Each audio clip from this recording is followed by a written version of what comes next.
महादेव हिंदुओं के एक प्रमुख देवता जिनका शुरू से ही हमारे धर्मों में बहुत ही उच्च दर्जा मिला हुआ है। हर साल लाखों की तादाद में लोग 12 ज्योतिर्लिंगों की यात्रा करते हैं।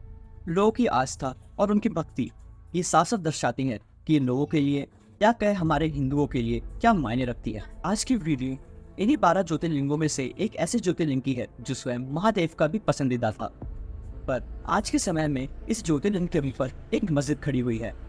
वीडियो स्टार्ट करने से पहले मैं अपने दर्शकों को ये बताना चाहूँगा कि आज की वीडियो किसी भी रिलीजियस सेंटिमेंट्स को ठेस पहुँचाना नहीं है और ना ही ये वीडियो किसी दूसरे रिलीजन के सपोर्ट में है। आज हम ये जानेंगे कि ज्ञानवापी मंदिर है या मस्जिद, और यदि अगर मस्जिद है तो क्यों, और अगर मंदिर है तो उसके प्रूफ्स किधर है। नमस्कार, मेरा नाम है राज और आप देख रहे हैं अनटोल्ड ट्रूथ अबाउट अस। और बड़ी खबर है, ज्ञानवापी केस में इस वक्त की बड़ी अपडेट। इलाहाबाद हाईकोर्ट ने जारी किया नोटिस। संरक्षित क्षेत्र के एएसआई से सर्वे की याचिका पर नोटिस जारी। इंतजामिया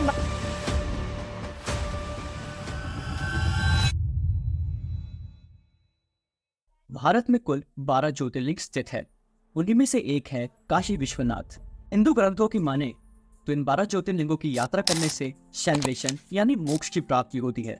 आज के लोग जो काशी विश्वनाथ मंदिर जाते हैं और वहां पे जाके पूजा करते हैं, वहां की लोकल्स की माने तो असली मंदिर प्रेजेंट मंदिर से 40 फीट दूर है। पर आज के समय उस मंदिर के ऊपर एक मस्जिद खड़ा है। पर ऐसा क्यों है, ये जानने से पहले हमारा ये जानना जरूरी है कि मंदिर की जगह पे मस्जिद आया कैसे। हिस्टोरियंस की रिसर्च की माने तो 1194 सीई में मोहम्मद गोरी के ऑर्डर पे उसके मंत्री कुतुब-उद-दीन ऐबक ने वाराणसी के कई मंदिरों को तोड़ा था। उनमें से एक था काशी विश्वनाथ टेम्पल। पर ट्विस्ट यहाँ ये है कि मोहम्मद गोरी को भारत बुलाने वाला कोई और नहीं, खुद एक राजा हिंदू था। कहानी की शुरुआत होती है 1885 जब प्रेजेंट डे उत्तर प्रदेश के कन्नौज इलाके में राजा जयचंद उनकी बेटी सहयोगिता का स्वयंवर रचते हैं। राजा जयचंद उस समय के सबसे श्रेष्ठ राजाओं को इनवाइट करते हैं स्वयंवर के लिए, सिवाय पृथ्वीराज चौहान के। और राजा जयचंद की बेटी को पृथ्वीराज चौहान से ही प्रेम होता है और उनसे ही विवाह करना चाहती थी। जैसे ही पृथ्वीराज चौहान को स्वयंवर की खबर मिलती है, वे सीधा चले आते हैं राजा जयचंद के दरबार पर और राजा जयचंद के सैनिकों को हराकर वहां से सहयोगिता को अपने साथ ले जाते हैं। राजा जयचंद के लिए ये एक तमाचा था और यहाँ शुरू होती है राजा जयचंद और राजा पृथ्वीराज के बीच में दुश्मनी। फिर कुछ समय बाद एक ऐसा टाइम आता है जब राजा जयचंद अफगानिस्तान में बैठे मोहम्मद गोरी को भारत का आने का इन्विटेशन भेजते हैं ताकि मोहम्मद गोरी पृथ्वीराज चौहान पर हमला कर सके और राजा पृथ्वीराज को हरा सके। और मोहम्मद गोरी यही करता है, वो पृथ्वीराज चौहान पर हमला करता है और उनको हरा देता है। मोहम्मद गोरी अफगानिस्तान का रूलर था और वो यहाँ रूल नहीं कर सकता था। जब गौरी का अफगानिस्तान जाने का समय आया तो उसने अपने जनरल कुतुब-उद-दीन को दिल्ली का सुल्तान बना दिया। उसे से सुल्तान ने बल्कि पूरे भारत पर कंट्रोल करने के लिए उसे यहाँ का सारा कंट्रोल दे दिया। सुल्तान बनते ही कुतुब-उद-दीन ने गौरी के ऑर्डर पर नॉर्थ इंडिया के कई सारे मंदिरों को तोड़ दिया। उनमें से एक मंदिर था काशी विश्वनाथ मंदिर। ये था पहला इंसिडेंट जहाँ खुद एक हिंदू राजा के आपसी झगड़े के वजह से हमारा एक प्रमुख मंदिर काशी विश्वनाथ मंदिर तोड़ा गया। लेकिन वहाँ के लोकल्स हिंदू ने वापस से उस टूटी इमारत पर काशी विश्वनाथ मंदिर खड़ा कर दिया। लेकिन एक बार फिर 1490 में सिकंदर लोदी ने मंदिर वापस से तोड़ दिया और टूटे मंदिर के ऊपर ही मस्जिद बना दिया। लेकिन हिंदू लोकल शांत नहीं बैठे। 1585 में राजा तोडरमल आए और उन्होंने वापस से मस्जिद गिरा के उसके ऊपर मंदिर खड़ा कर दिया। लेकिन ये खुशी सिर्फ 84 ईयर्स तक ही थी, क्योंकि इसके बाद औरंगजेब आया और उसने फिर से मंदिर तोड़कर उसके ऊपर मस्जिद खड़ा कर दिया। तो अब हम ये कह सकते हैं कि मंदिर एक बार नहीं बल्कि 3 बार तोड़ा गया। लेकिन हैरत की बात तो ये है कि मस्जिद होने के बाद भी हिंदू वहाँ पर पूजा करने जाया करते थे और महादेव को जल भी चढ़ाया करते थे। आज के समय भी जो विश्वनाथ टेम्पल है, जहाँ रियल मंदिर उससे थोड़ा ही दूर है, 1991 से पहले वहाँ पूजा की जाती थी। 1992 में उत्तर प्रदेश में रायोट्स की संख्या बढ़ने लगी। राम मंदिर और बाबरी मस्जिद को लेकर बहुत बड़ी रायोट्स ऑर्गेनाइज की जा रही थी। बाबरी मस्जिद गिराने के बाद 2 बड़ी कम्युनिटीज के बीच में एक कम्युनिटी टेंशन क्रिएट होने लगा था। ऐसी कम्युनिटी टेंशन को देखकर और जो 1992 में रायोट्स हुआ ऐसा वापस फिर ना हो, यही सोचकर इंडियन गवर्नमेंट ने ज्ञानवापी मस्जिद के अंदर पूजा कराना वर्जित कर दिया और हिंदुओं का अंदर जाना मना हो गया। तो पहला केस स्टार्ट कैसे हुआ ज्ञानवापी मंदिर को लेकर? इसकी शुरुआत होती है 1984 में, जब भारत के कई राज्यों से आए 558 संतों ने मिलकर एक रेजोल्यूशन पास किया और उन्होंने अपने डिमांड्स रखे कि उन्हें 3 मंदिर वापस से रिक्लेम करना है, काशी, मथुरा, राम मंदिर। लेकिन इस रिक्लेम के ठीक 8 साल बाद 18 सितंबर 1991 को पीवी नरसिम्हा राव की गवर्नमेंट ने एक काफी ज्यादा कंट्रोवर्शियल एक्ट पास किया, प्लेसेस ऑफ वर्शिप एक्ट। इस एक्ट के 4th क्लॉज में ये मेंशन है कि 15 अगस्त 1947 के बाद से कोई भी रिलीजियस स्ट्रक्चर का रिलीजन नहीं बदला जाएगा। इस एक्ट को ढंग से समझने के लिए और दोनों विपक्षों की हिस्ट्री को जानने के लिए और ये मस्जिद क्यों नहीं टूटना चाहिए और ये मंदिर क्यों बनना चाहिए, ये भी समझने के लिए आप लोपिता चौधरी की रीसेंट वीडियो को जाकर देख सकते हैं, ताकि आप समझ सके ये मुद्दा कोई एक रिलीजियस बेस नहीं है, बल्कि एक लंबे समय से चली आ रही कंट्रोवर्सी है। इस एक्ट के बाद कुछ समय के लिए इस केस को शांत कर दिया गया। फिर यहाँ आता है ट्विस्ट। 2021 5 औरतों ने एक पिटीशन फाइल किया।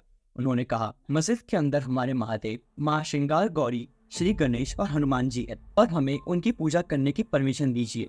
और ठीक 1 साल बाद अप्रैल 2022 में उन 5 औरतों के पिटीशन को वाराणसी सिविल जज ने कंसीडर किया और अजय कुमार मिश्रा नाम के एक एडवोकेट कमिश्नर को वीडियोग्राफी सर्वे करने का ऑर्डर दिया। ये ऑर्डर देते समय कोर्ट ने ये भी कहा कि चेक करो क्या सच में मस्जिद के अंदर भगवान है। अब आखिर में सर्वे कंप्लीट करके वीडियो को कोर्ट में सबमिट कर दिया गया और 23 मई 2022 को वाराणसी कोर्ट में वीडियोग्राफी सर्वे फाइंडिंग्स में पता चला कि ज्ञानवापी मस्जिद में हिंदू मंदिर का मलबा, हिंदू देवी देवताओं की मूर्ति और मस्जिद के पिलर्स पर हिंदू भगवानों की आइकोनोग्राफी मौजूद है। इनमें भी सबसे इम्पोर्टेंट थे 2 सबूत। एक बड़ा पिलर जहाँ पर सिंदूर लगा हुआ था, जिसको पिटिशनर माँ श्रृंगार गौरी बता रहे थे, एंड दूसरा सबसे बड़ा भगवान शिव का एक बड़ा शिवलिंग जो बाजू खाने में स्थित था। बाजू खाना मस्जिद में नमाज पढ़ने से पहले हाथ पैर धोने की जगह को कहते हैं, लेकिन जब ये बात मुस्लिम पक्ष को पता चली तो उन्होंने कहा ये कोई शिवलिंग नहीं बल्कि एक फाउंटेन है, और ये स्टेटमेंट इनकी सबसे बड़ी गलती साबित हुई। इस बात को लेके दोनों पक्षों में विवाद खड़ा हो गया। इस विवाद के चलते कोर्ट ने साफ ऑर्डर दे दिया, बाजू खाने में पहले हाथ पैर धोना बंद कर दिया जाए, और कोर्ट ने ये भी डिक्लेयर कर दिया कि अब उस मस्जिद पर एक hardcore evidence backed scientific ASI survey conduct किया जाए, क्योंकि वीडियोग्राफी सर्वे को इतना साइंटिफिक और क्रेडिबल सोर्स नहीं माना जाता। लेकिन इस ऑर्डर के बाद दोनों पक्ष में विवाद छिड़ गया और ये न्यूज वायरल हो गई कि ज्ञानवापी मस्जिद में हमारे देवताओं की मूर्ति और शिवलिंग है, जिससे प्रेशर बना और 92 डेज के अंदर ही एक एक्सटेंशन ASI सर्वे वहाँ शुरू हो गया। और 2 महीने पहले ही 18 दिसंबर 2023 को ASI ने अपनी survey report Varanasi civil court में सबमिट की। ठीक राम मंदिर प्राण प्रतिष्ठा के 3 दिन बाद वाराणसी कोर्ट ने दोनों पक्षों को ASI रिपोर्ट की कॉपी थमा दी। मुस्लिम पक्ष इसे पब्लिक करने से भी हिचकिचा रहे थे, पर जैसे ही ASI सर्वे रिपोर्ट पब्लिक हुआ, मीडिया ने एक कंक्लूजन पेज को शो करना स्टार्ट कर दिया। अब ये प्रूफ कौन से थे जो ASI ने बिना खुदाई किए सिर्फ 92 डेज में सरफेस लेवल पर ही ठोस प्रूफ कलेक्ट कर लिए, जिससे ASI ने ये साफ साफ लिख दिया यहाँ पहले एक हिंदू टेम्पल हुआ करता था। इस पूरे सर्वे में टोटल 55 मूर्तियां सामने आई, जिनमें से 15 तो शिवलिंग ही थे, बट इसके अलावा वहाँ 5 मूर्तियां हनुमान जी की थी, 3 गणेश जी की, 3 विष्णु भगवान की और 2 मूर्तियां थी कृष्णा और नंदी जी की। और इन्हीं कंक्लूजन से ASI को पता लग गया कि यहाँ पूजा हुआ करती थी। ASI ने अपनी रिपोर्ट में मूर्तियों के अलावा पिलर्स और स्टोन स्लैब के इंस्क्रिप्शन के बारे में भी बताया है, जैसे ये एक स्टोन इंस्क्रिप्शन जिसमें साफ शब्दों में राम लिखा हुआ है दिख रहा है, और इवन ज्ञानवापी ऐसे भी कुछ पिलर्स जहाँ कुछ लोटस या दीवार पर कर्व त्रिशूल नजर आते हैं। अगर आप अधिक के ज्ञानवापी के वॉल पर देखेंगे तो इस आर्क में भी आपको फ्लावर्स और बेल्स के डिजाइन्स देखने को मिलेंगे, जिनका हिंदुइज्म में काफी प्रोमिनेंट है। तो ये थे कुछ ऐसे प्रूफ जो बताते हैं कि यहाँ पहले मस्जिद नहीं बल्कि मंदिर हुआ करता था। ये वीडियो किसी भी रिलीजन सेंटिमेंट्स को ठेस पहुंचाने के लिए नहीं बनाई गई है। अगर आपको मेरी वीडियो में कुछ भी गलत लगा हो तो आप कमेंट में बोल सकते हैं, और अगर आपको कोई भी डाउट हो तो कमेंट सेक्शन में जरूर लिख के पूछ सकते हैं। ये वीडियो शेयर करना ना भूलिएगा और लोकिता चौधरी के वीडियो को देखना ना भूलना फॉर बेटर एक्सप्लेनेशन। जय श्री राम।